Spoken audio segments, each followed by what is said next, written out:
Vamos a trasladarnos al verano de 1980. Imagina un español corriente, un ciudadano normal, que decide viajar a Praga en ese año. No había ni Ryanair, ni check-in online, ni siquiera tarjeta de crédito. Solo un billete de papel, una maleta dura sin ruedas y la ilusión y la incertidumbre de cruzar al otro lado del telón de acero. Hoy vamos a escuchar cómo fue ese viaje ficticio narrado en primera persona. Así que me voy a poner en la piel de ese personaje. Dentro del día.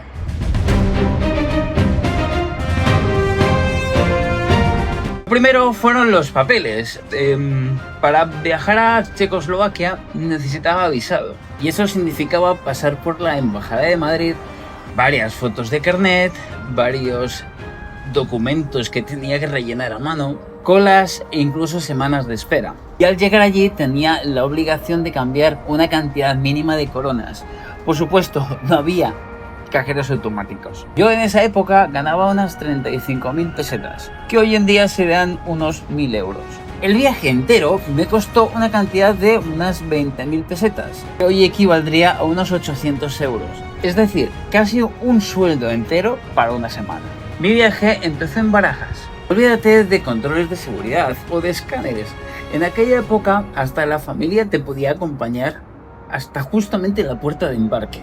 Así que allí estaban mis padres, mi hermana y hasta un primo. Todos despidiéndose como si me fuera a Siberia o si me fuera un par de años enteros. Mi madre estaba llorando y me metió en la mochila un bocadillo de tortilla envuelto en papel de plata, por si acaso, me decía. Creo que ella estaba convencida de que los rusos me iban a secuestrar y que no me iba a volver a ver. Yo me intentaba hacer el valiente, pero es verdad que tenía un nudo en el estómago. El aeropuerto era muy distinto de cómo es hoy en día. Humo por todos lados, gente fumando en todos los rincones del aeropuerto, asientos de plástico duro, la megafonía a todo volumen anunciando todos los vuelos y por supuesto nada de carteles digitales. Había pizarras negras y gente cambiando los vuelos, los destinos a mano. Al embarcar, una azafata de Iberia me dio la bienvenida. Yo llevaba el billete en papel agarrado como si fuera oro.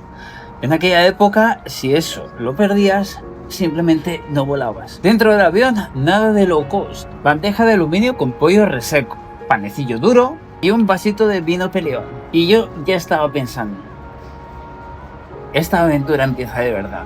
El billete de avión a Viena costaba unas 12.000 pesetas, que hoy serían como unos 500 euros. De verdad, una fortuna para un vuelo de 2 horas y media. Antes de embarcar, en Barajas había un momento clave de tensión, que era el paso por aduanas. Un policía te miraba el pasaporte y te preguntaba si llevabas más de $500 en efectivo. Y aunque no llevases nada, ya te entraban los sudores. El vuelo fue tranquilo, aunque yo lo vivía con algo de tensión.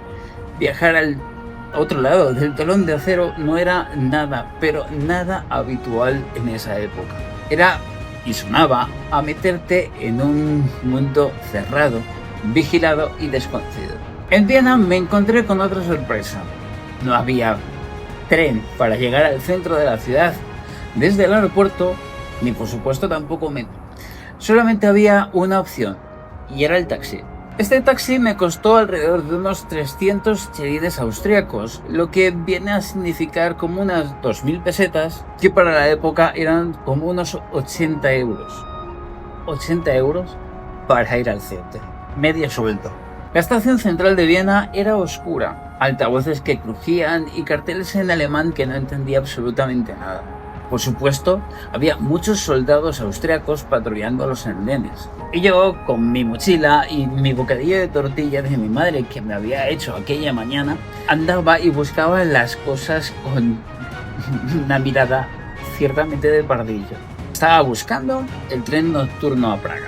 Este tren me costó alrededor de unas 400 pesetas, unos 16 euros, como serían ahora mismo.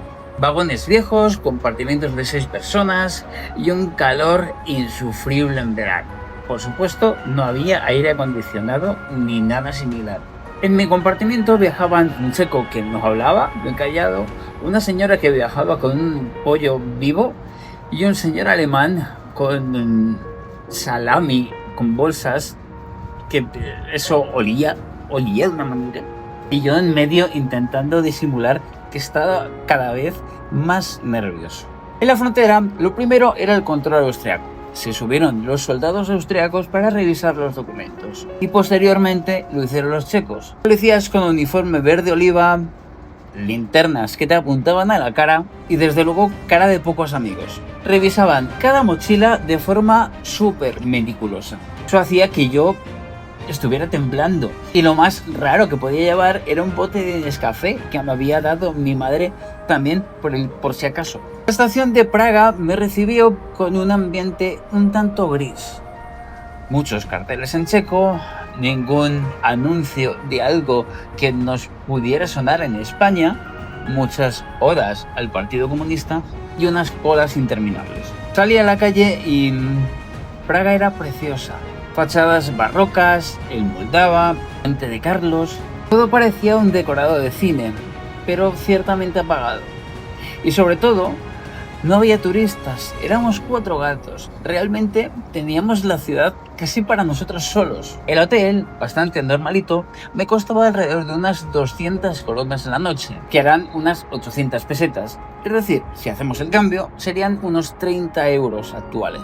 Comer era muy barato. Podías comer por unas 20 coronas, que eran como unas 80 pesetas. Hoy eso sería unos 3 euros. Pero eso sí, siempre lo mismo. Goulash, sopa espesa y los nekliki, unas bolas de pan que llenaban más que todos los platos enteros.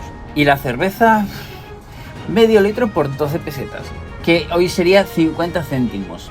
Es decir, beber cerveza era tan barato que era obligatorio hacerlo.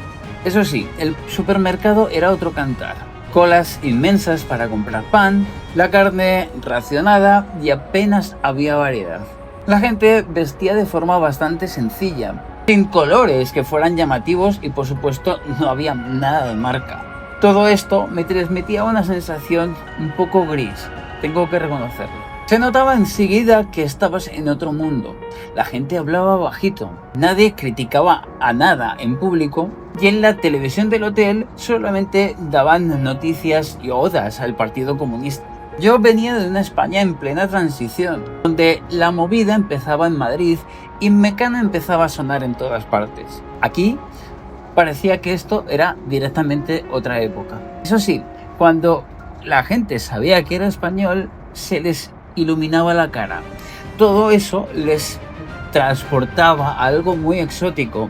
Sol, playa, fiesta, fútbol. Pasé por el Puente de Carlos para mí solo al amanecer, vacío.